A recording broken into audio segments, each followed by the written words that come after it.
êtes sur WEO, la télé Nord-Pas-de-Calais. Dans quelques instants, on va retrouver l'invité de l'actu avec Pierre-Jérôme Montenot. On va parler avion, avec la création d'une nouvelle ligne aérienne depuis l'aéroport de Lille-Léquin. Et puis, un petit peu plus tard, on vous proposera de sortir avec notre agenda. Et on continuera à vous donner des bons plans avec nos amis de la compagnie du Tire-Laine qui organise une grande fête Tzigane à Lille samedi. Voilà.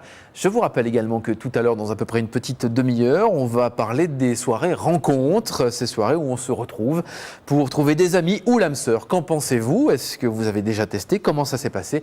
Surtout, vous n'hésitez pas, vous réagissez, vous témoignez, vous vous exprimez sur le forum weo.fr, vous envoyez vos mails allo@weo.fr. Pierre-Jérôme Montenot, bonjour. Bonjour Laurent. Notre invité de l'actu, donc aujourd'hui. Notre invité, c'est Jean-Christophe Minot. Vous êtes le président de l'aéroport de Léquin. Alors, vous êtes rentré en période d'été, en période de vacances. Il y a beaucoup plus d'activités aujourd'hui sur les pistes. Tout à fait. Donc, la saison aéronautique est divisée en deux saisons. La saison été qui commence au 1er avril et qui se termine fin octobre. Et donc, par définition, du 1er novembre à fin mars pour la selle d'hiver. Alors, vous n'arrivez pas les mains vides pour l'été puisque vous avez une nouvelle liaison. Alors, tout à fait. On a annoncé aujourd'hui, Ryanair a annoncé aujourd'hui une troisième ligne au départ de Lille pour Alicante, en Espagne, la Costa Blanca de mémoire. Très jolie destination, très jolie ville. Bon, c'est bien. Alors, est-ce que ça ancre l'aéroport vers les destinations avec les compagnies low cost, puisqu'on voit se développer Ryanair sur le site de Lille? Écoutez, je pense que sur la plateforme de Lille, il y a quand même trois modèles en place. Un modèle historique, le modèle d'Air France, qui est un modèle qui marche bien, qui est un modèle avec beaucoup de fréquences journalières, avec un grand service. Des avions nouveaux, puisque vous savez que nous avons construit récemment un nouveau bâtiment pour pouvoir faire toute la maintenance des nouveaux Embraer, la nouvelle génération d'avions, et donc là qui rentre progressivement en action. Ensuite, vous avez tous les vols vacances qui nous mènent jusqu'à l'Égypte, qui nous mènent en Croatie, en Grèce, dans tout le Maghreb. Les vols classiques aussi sur l'Algérie, c'est très important, puisque nous avons deux compagnies qui opèrent sur l'Algérie, à la fois sur Alger, mais aussi sur des destinations de villes lors des périodes d'été. Et ça reste minoritaire, les compagnies low cost ou... Ça démarre. Ça démarre. Ça démarre. Et donc... Alors là, on est sur des prix de lancement de 30 € pour Lille vers l'Espagne. C'est les prix d'appel. C'est les prix d'appel, oui, ça ne va pas rester comme ça. Ça reste enfin, ce sont quand même des gros joueurs, parce que si je suis bien informé, ils proposent 1 million de sièges à 30 € jusqu'au 7 mai. Alors, il faut se dépêcher. C'est déjà en vente depuis tout à l'heure. Oui, le décollage est, lui, prévu le 7 juillet. Le 7 juillet, absolument. Et ce sera 3 fois par semaine, ainsi que Pise, qui commence, lui, le 6 juin. 3 fois par semaine, les mêmes jours. Ce sera le mardi, le jeudi et le samedi. Alors, on parlait de crise. Les gens continuent à voyager. Enfin, à ce prix-là, ils voyagent quand même. Écoutez, même Air France a des progressions sur certaines routes. À partir du moment où les prix sont abordables et les fréquences conviviales et qu'on a besoin de se changer un petit peu les idées, toujours faire du virtuel, c'est difficile. Donc, on va faire du vrai et on bouge. Qui utilise aujourd'hui l'aéroport de Lille-Léquin? Tout le monde. D'accord. Pas seulement les gens de Lille-Léquin autour, c'est très... Non, alors une zone de chalandise technique dans un aéroport, généralement, c'est 1 heure à 1 heure et demie autour.